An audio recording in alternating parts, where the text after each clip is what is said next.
গাজীপুর ১ আসনের সংসদ সদস্য মুজিবুর রহমান বলেছেন, ভোটের আশায় নয়, আগামী ৫ বছর আপনাদের খেদমত করে যাব। কৃত্রিম সংকটের কারণে জ্বালানি তেলের দাম বেড়েছে, ইনশাআল্লাহ তা দ্রুত স্বাভাবিক হবে। শুক্রবার গাজীপুরের কালিয়াকৈর উপজেলার শফিপুর ওয়ামি মসজিদ কমপ্লেক্সে দি মেরিটোরিয়াস ওয়েলফেয়ার ফাউন্ডেশনের উদ্যোগে কৃতি শিক্ষার্থী ও গুণী শিক্ষকদের বর্ণাঢ্য সংবর্ধনা অনুষ্ঠানে প্রধান অতিথির বক্তব্যে তিনি এসব কথা বলেন। খাজা বদরুদ্দোজা মডার্ন হাসপাতালের চেয়ারম্যান ডাক্তার বখতিয়ারের সভাপতিত্বে অনুষ্ঠানে আরও উপস্থিত ছিলেন চান্দরা আইডিয়াল স্কুলের পরিচালক বায়েজিদ হোসেন, ফুলকুড়ি কলেজিয়েট স্কুলের প্রতিষ্ঠাতা ও প্রধান শিক্ষক এম তুষারি, জেনিথ স্কুলের চেয়ারম্যান মফিজুর রহমান, ফাউন্ডেশনের ব্যবস্থাপনা পরিচালক মোহাম্মদ বাবুল হোসাইন, পরিচালক আসাদুল্লাহ, অর্থ সম্পাদক মোহাম্মদ রাশেদ হাওলাদার ও প্রধান শিক্ষক মোহাম্মদ আরমান। বক্তারা জানান, শিক্ষার মানোন্নয়ন ও মেধাবীদের উৎসাহিত করতে এ ধরনের আয়োজন গুরুত্বপূর্ণ। অনুষ্ঠানে ৩০টি শিক্ষা প্রতিষ্ঠানে ২ শতাধিক শিক্ষার্থীর মাঝে সনদ ও ক্রেস্ট প্রদান করা হয়।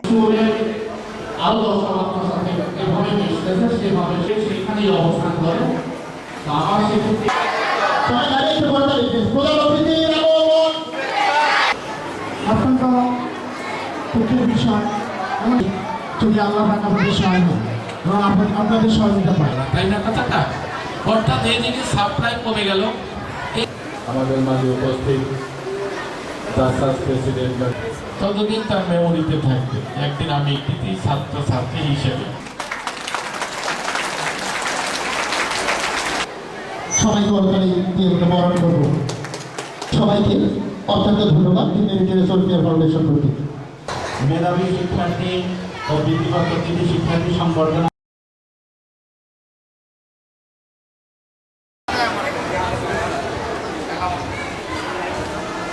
রাষ্ট্রপতি আগত আমাদের প্রতিষ্ঠানে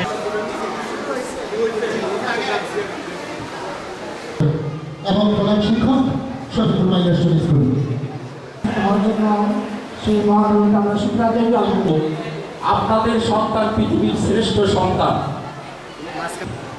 স্কুলের প্রতিষ্ঠাতা বা প্রধান শিক্ষক হিসেবে নয়, আমরা বর্তমানে বৃত্তি সাফল্যমণ্ডিত করার জন্য বলবো প্রতিষ্ঠানের চাওয়া পাওয়া লক্ষ্য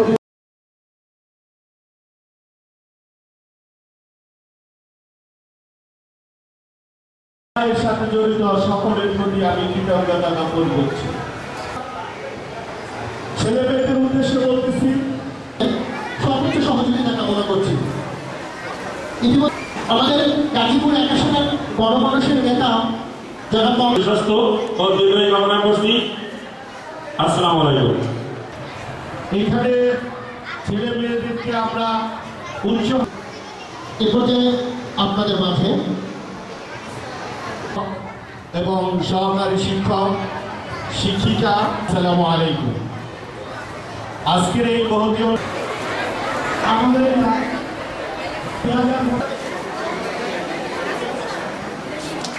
শারমিন আক্তার সিনহা, শিশু শ্রেণীর Sharmin Akhtar Sinha, Akhtar PS capital school, আয়োজনটা দেখতো না। এটা যতদিন সে বেঁচে থাকবে ততদিন তার মেমোরিতে থাকবে। একদিন আমি কৃতি ছাত্রছাত্রী হিসেবে